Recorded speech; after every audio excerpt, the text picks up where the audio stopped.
Hey everybody, it's FB from the FB and Goob Show, and Goob has challenged me to do a Packer talk by myself. So here we go. For the first time ever, Pack Talk with FB. Sponsored, of course, by the Good Time Tavern of Livermore, California, located at 125 North Livermore Avenue, Livermore, California. Here we go. So, first 4 days of training camp are passed, and what have we learned?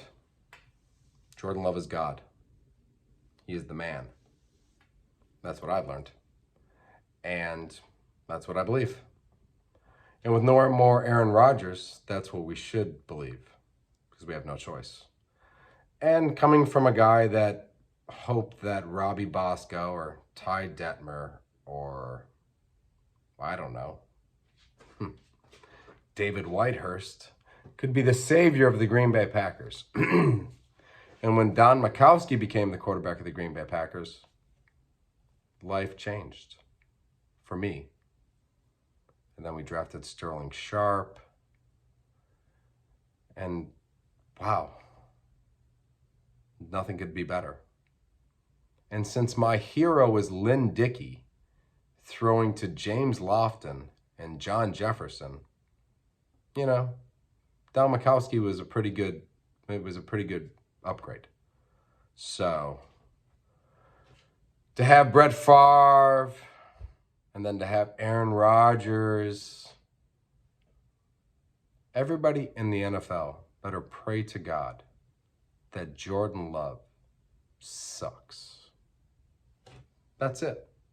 That's how I look at it. They better pray to God that Jordan Love sucks. Because if the Green Bay Packers have 3 quarterbacks in 47 years of football,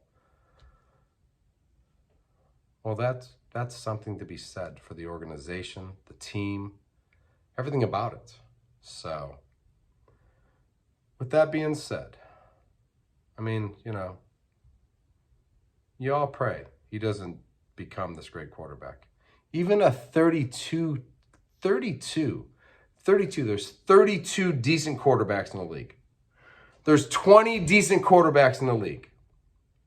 If he's a top 15 quarterback this year, it's insane for what we have accomplished in the last 40 some odd years or 30 some odd years of quarterbacks. So let's start to the Green Bay Packers. Let's start with Jordan Love. Listen, he's God. That's what I'm going to say it over and over again. Because he went 50% on the first day and 50% on the second day. He underthrew on the first day. He overthrew on the second day. What you would expect. And on the third day, he threw touchdowns to Christian Watson, Jaden Reed, and Luke Musgrave. And, to be honest with you, he's playing against what Packer fans hope to be a top five defense in all of the NFL. So if you can complete passes against Jair Alexander, Devondre Campbell, who he tossed that dart to little Jaden Reed into the end zone, Kenny Clark, we have all 3 levels of defense with a very, very exciting, youthful bunch of kids on defense. Wyatt, Quay Walker, Stokes. I can't be more excited for Jordan Love to throw touchdowns against these guys. Jordan Love has to throw touchdowns against what we hope to be a top 5 defense. So I'm not selling on Jordan Love. I am sold on Jordan Love. That he can be a top 14 quarterback. It's insane to think that only 32 people in the world there's only 32 guys that can play quarterback. And I think he'll do it. I think he'll play quarterback in the NFL. So, and I think he's only gotten better, and I think he's going to be challenged by a top 5 defense. So, better for him. He got to sit under Aaron Rodgers for 3 years. 3 years under Aaron Rodgers. Probably the greatest regular season quarterback of all time. 4-time MVP, and he didn't win 4 MVPs for Super Bowls. He didn't win 4 MVPs for championship wins. Anything to do with the playoffs. Aaron Rodgers never won an MVP for anything he did during the playoffs. He only won them for what he did during the regular season. And I think Jordan Love can probably win some playoff games. All hail the great Aaron Rodgers.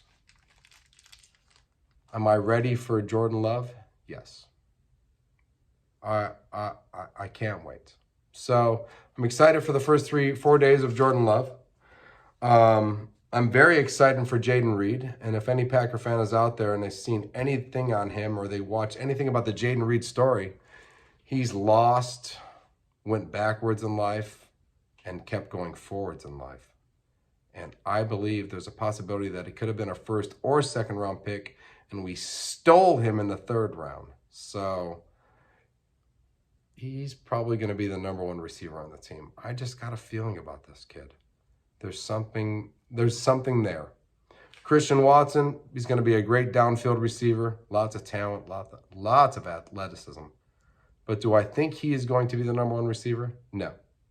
I believe in the end, Jayden Reed will be the #1 receiver. Romeo Doubs will be the #2 receiver on the team. And Watson will be the #3 receiver on the team. And we will have 3. Aaron Rodgers would have loved to have been with Jayden Reed, Romeo Doubs, and Christian Watson. But we don't draft receivers when you have a quarterback that can throw to anybody. Everybody was pissed off for all those years, but why are you going to draft a receiver when you have an MVP quarterback when you can take a top 2 or 3, 4 defender? You don't have to do that. You can put any receiver on the team and Aaron Rodgers can throw the ball. The only reason that we took all the receivers, and the only reason we took the tight ends, even Christian Watson was for Aaron Rodgers. Romeo Doubs was Christian Watson was for Jordan Love. Romeo Doubs was for Jordan Love. Those were all for his receivers. They weren't Aaron Rodgers receivers. Who thought that? That's insane. Even if Aaron stayed for 3 more years, it would still be Christian Watson in year 4, Romeo Doubs in year 4. So I can't be more excited. I can't be more excited for the defense, too.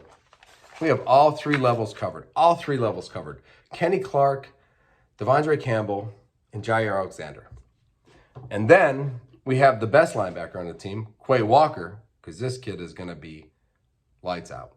If all he did was tackle people, his instincts to break through the line and tackle people in the backfield, his covering ability. Okay, so as long as he doesn't push anybody else, he's the best linebacker on the team. Stokes, this year will determine Stokes. This year will determine Douglas. We will see what they really have. And Jaire Alexander is probably the first, second best cornerback in football. So Kenny Clark, Devondre Campbell, and Jaire Alexander. All 3 levels. We have a top 10 at all 3 levels.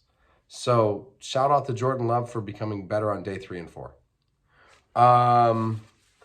The Georgia defense that we are starting, I think you will see Wyatt. This will be his year to come out. Slayton is strong, but I think Wyatt is going to, I think he's going to be Kenny Clark's competition on who's the best defensive lineman on the team. Just as Quay Walker will be Devondre Campbell's competition for who's the best linebacker on the team. Jaire Alexander has no competition. I think Douglas, and as I said, Douglas and Stokes, this is the year to prove themselves or to, Stokes wasn't as, he was good last year, but now it's just time to prove himself. Douglas, still proving himself. No safeties. We got 7 on the roster, and before we start the season, we will have 2 starting. Probably Ford and Savage, even though the kid from Texas, Owens, he's probably going to make a competition for it. So let's hope. Special teams, no Mason Crosby, no Aaron Rodgers. It's fine. It's football. We'll be okay. The rookie is going to be fine. His brother's an outstanding kicker. He went 5 for 6 on his first day in practice. Not a big deal.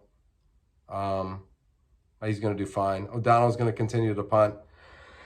Nixon will return kicks. And Jayden Reed, once again, I predict 2 or 3 touchdowns on punt returns. This kid's out lights out. I think we are going to be way excited about Jayden Reed. I think he's my most excited draft pick. I'm very excited about the tight ends. I like Musgrave. I like Kraft. Kraft. Cheesehead, Kraft. Guy's going to stay there for 10 years. He's the Paul Kaufman of the new generation of tight ends for the Green Bay Packers. It's Kraft cheese. So I can't argue with that. Shout out to Brian Gutekunst for all the draft picks that he has gotten in this little bit of time in the last 2 years. All the COVID players. So smart. So smart. We don't got Aaron Rodgers anymore, but 13 picks in the last 2 years, or how many ever picks? Like 24 picks in the last couple of years. All these players that should have been 2nd, 3rd, and 4th rounders who ended up being 5th, 6th, and 7th rounders due to COVID. Brian Gutekunst got those guys. So shout out to you. Shout out to the Green Bay Packers. I think we're going to have a great year. I'm going to do this weekly. This is my first one ever. I didn't know what to do, so I was excited to do it. Don't forget to subscribe to the FB and Goop channel for all of your Packer news. If you're a Niner fan, some Niner news, because the Goop's also part of the channel. I'm FB. You have a wonderful day, and peace.